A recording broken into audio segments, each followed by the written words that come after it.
आज की इस वीडियो के माध्यम से बात करेंगे मध्य प्रदेश बोर्ड कक्षा 10वीं कक्षा 12वीं सप्लीमेंट्री परीक्षा फॉर्म कैसे भरना है, इसके बारे में डिटेल से चर्चा करने वाले हैं कक्षा 10वीं और कक्षा 12वीं परीक्षा फॉर्म के बारे में।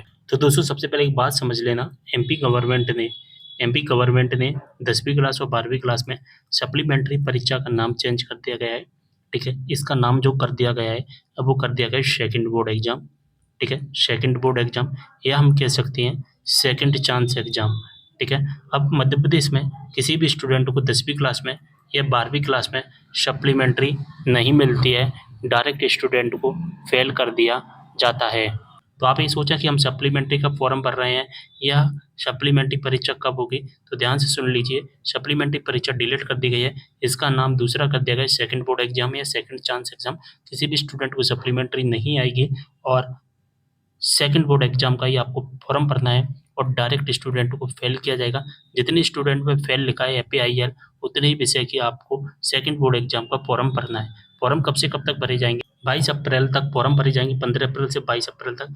10वीं क्लास की परीक्षा 7 मई से 19 मई, 12वीं क्लास की परीक्षा 7 मई से 25 मई तक सुबह 9 से 12 बजे तक होगी। एक विषय का फॉर्म भरने की फीस 500 रुपये प्लस 25 रुपये पोर्टल चार्ज।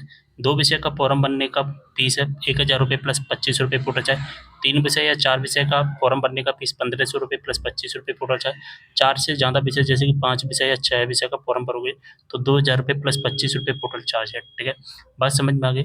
अब जो कि कौन-कौन इस फॉर्म को भर सकता है, जो स्टूडेंट फेल है वो स्टूडेंट को ये फॉर्म जरूर भरना है सेकंड बोर्ड एग्जाम को। अब सप्लीमेंट्री नहीं आएगी, ये मैं पहले ही बता चुका हूँ। फॉर्म कैसे भरना है अब हम आगे डिटेल में देख लेते हैं। दोस्तों सेकंड बोर्ड एग्जाम आखिरकार क्या चीज़ है, इसके बारे में डिटेल वीडियो बना चुका हूँ, लिंक डिस्क्रिप्शन बॉक्स में मिल जाएगा। यूट्यूब पर सर्च करोगे तो आपको मेरा वीडियो मिल जाएगा। ठीक है, जिसमें मैं सेकंड बोर्ड एग्जाम के बारे में पूरी इन्फॉर्मेशन दे चुका हूँ कि फॉर्म किसे भरना है, कितने विषय का फॉर्म भरना है, ठीक है, पेपर कब होंगे, सारी चीज़ मैं आपको बता चुका हूँ, तो आप उस वीडियो को देख लेना। ठीक है, अब हमें फॉर्म भरना है तो इस वीडियो में हम केवल फॉर्म के बारे में ही चर्चा करेंगे। तो गूगल पर आकर सर्च करना MPPSC MP online, first number पर लिंक आ जाएगा, इस पर क्लिक कर अब हम इसकी ऑफिशियल पेज पर पहुंच जाएंगे और फर्स्ट नंबर पर एक लिंक हमें दिखाई देता है, जैसा कि मैं आपको हाईलाइट करके दिखाने की कोशिश कर रहा हूँ, एग्जामिनेशन एनरोलमेंट फॉर्म। इस पूरे लाल कलर के डिब्बे पर आपको क्लिक करना। अब हमारे सामने इस तरह का इंटरफेस आ जाएगा। ठीक है, हम इसके ऑफिशियल पेज पर पहुंच जाएंगे और यहाँ पर हमें एक लिंक दिखाई देगा, सेकंड चांस एग्जाम फॉर्म 2026, जो कि 15 अप्रैल को आज ही लिंक एक्टिवेट किया गया और 22 अप्रैल तक लिंक एक्टिवेट रहेगा। यानी कि आप 22 अप्रैल तक फॉर्म भर, तो आपको फॉर्म भरना है तो आप 22 अप्रैल तक भर सकते हैं, रात को 12 बजे तक। इसके बाद आप फॉर्म नहीं भर पाएंगे क्योंकि हमारे 7 मई से तो पेपर ही हैं। और टाइम टेबल के बारे में भी डिटेल वीडियो बना चुका हूँ, उस वीडियो को आप देख सकते हैं। अब हमारे सामने इस तरह का इंटरफेस आएगा। ठीक है, यहाँ पर हमें कुछ चीज़ें सिलेक्ट करनी है। ठीक है, सबसे पहले तो यहाँ पर हमें अपना रोल नंबर डालना है, यहाँ पर क्लास सेलेक्ट करना है और यहाँ पर ईयर सेलेक्ट करना है। इसके बाद सर्च कर देना है। ठीक है, कैसे करना है मैं बता देता हूँ। ठीक है, यहाँ पर तो रोल नंबर डाल देना, जो भी आपका रोल नंबर होता है। ठीक है, वो रोल नंबर डाल देना। यहाँ से 10वीं क्लास का फॉर्म भरना है या 12वीं क्लास का, वो आपको सिलेक्ट करना है। ठीक है, तो यहाँ पर हम एक सिलेक्ट कर लेते हैं। इसके बाद ईयर 2026 ही दिखाई देगा, ये सिलेक्ट करना है, यहाँ से सर्च कर। अब इस तरह का इंटरफेस हमारे सामने आ जाएगा, यानी कि हमारा फॉर्म है जो कि ओपन हो जाएगा। अब हमें किन किन विषयों का फॉर्म भरना है वो हमारी डिटेल यहाँ पर आ जाएगी। तो जिस विषय में हम फेल होंगे, वो कौन कौन से विषय होंगे वो रिमार्क के नीचे यहाँ पर दिखाई देंगे। जैसे कि हम 3 विषय में फेल हैं, ये 3 विषय हैं जिसमें हम फेल हो चुके हैं, मैथ, साइंस और सोशल साइंस। तो इन तीनों का तो बाय डिफॉल्ट फॉर्म सिलेक्ट किया हुआ आएगा, जैसा कि देख पा रहे हैं सिलेक्ट है। इन तीनों का तो हमें फॉर्म भरना ही पड़ेगा। ठीक है, जिस विषय में हम फेल होते हैं वो बाय डिफॉल्ट सिलेक्ट किए हुए आते हैं, और जिस विषय में हम फेल नहीं है इनको हम अपनी इच्छा के अनुसार भर सकते हैं। ठीक है, इन 3 विषयों में से अगर आपको इनका पेपर देना है तो आप भर सकते हैं, अन्यथा आप इनको छोड़ सकते हैं। लेकिन जो फेल वाले विषय वो बाय डिफॉल्ट सिलेक्ट किए हुए आते हैं। मैं दूसरे स्टूडेंट का भी आपको बता देता हूँ। देखिए, एक और स्टूडेंट का मैंने डेटा ओपन कर लिया है, तो यहाँ पर तो सभी सब्जेक्ट दिखाई दे ही रहे हैं, और जो विषय में हम फेल हैं वो रिमार्क में दिखाई दे रहे हैं, और जिस विषय में हम फेल होते हैं वो बाय डिफॉल्ट सेलेक्ट किए हुए आते हैं। ठीक है, तो जैसा कि देख पा रहे हैं 3 में हम फेल हैं तो ये बाय डिफॉल्ट सिलेक्ट किए हुए हैं।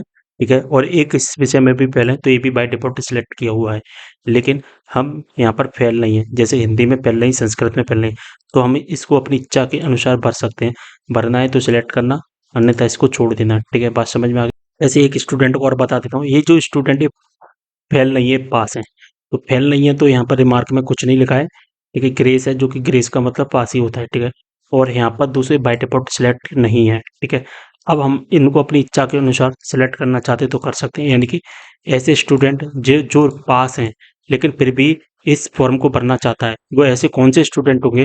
वो ऐसे स्टूडेंट होंगे जो अपने रिजल्ट से संतुष्ट नहीं है, यानी कि वो चाहते हैं कि हमारे जो नंबर आए हैं वो और भी ज़्यादा आने चाहिए, या हम दोबारा से फिर से पेपर देना चाहते हैं। ऐसे स्टूडेंट को ये मौका दिया गया है, यानी कि वो स्टूडेंट भी इस फॉर्म को भर सकते हैं, ठीक है। लेकिन फेल वालों का तो कंपलसरी है, जो फेल नहीं है उनको जो अपनी इच्छा के अनुसार भरना है।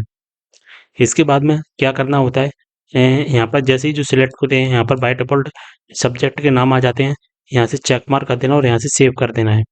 यहाँ पर नीचे भी लिखा गया है कि जो स्टूडेंट फेल हैं, जिस विषय में फेल हैं, उन विषयों को सिलेक्ट करने की आवश्यकता नहीं है। ऐसे विषय ऑटोमेटिकली सिलेक्ट किए जाएँगे। अगर दोस्तों आप किसी प्रैक्टिकल में अनुत्तीर्ण हैं, यानी कि ऐसा कोई विषय जिसमें प्रैक्टिकल में अनुत्तीर्ण है, तो फिर उसका थ्योरी भाग यानी कि सैद्धांतिक भाग में शामिल होना अनिवार्य नहीं है, यानी कि फिर आपको इस फॉर्म को भरना ज़रूरी नहीं है अगर आप प्रैक्टिकल में फेल हैं। इसके बाद यहाँ से सेव कर देना। सेव करने के बाद में आपकी जो फीस कितनी लगने वाली है, वो फीस की डिटेल आ जाएगी। फिर फीस सबमिट करने के ऑप्शंस आएँगे, प्रोसीड टू पेमेंट करोगे और फिर आप अपना पेमेंट कर देना और इसका एक प्रिंट आउट निकाल लेना, ठीक है। और प्रिंट आउट निकालने के बाद में अब आपको एडमिट कार्ड का इंतज़ार करना है। पेपर तो मैंने आपको बता ही दिया, 7 मई से हमारे पेपर हैं, और जो कि टाइम टेबल के बारे में डिटेल वीडियो मैं अलग से बना चुका हूँ, तो आप उस वीडियो को भी देख सकती हैं।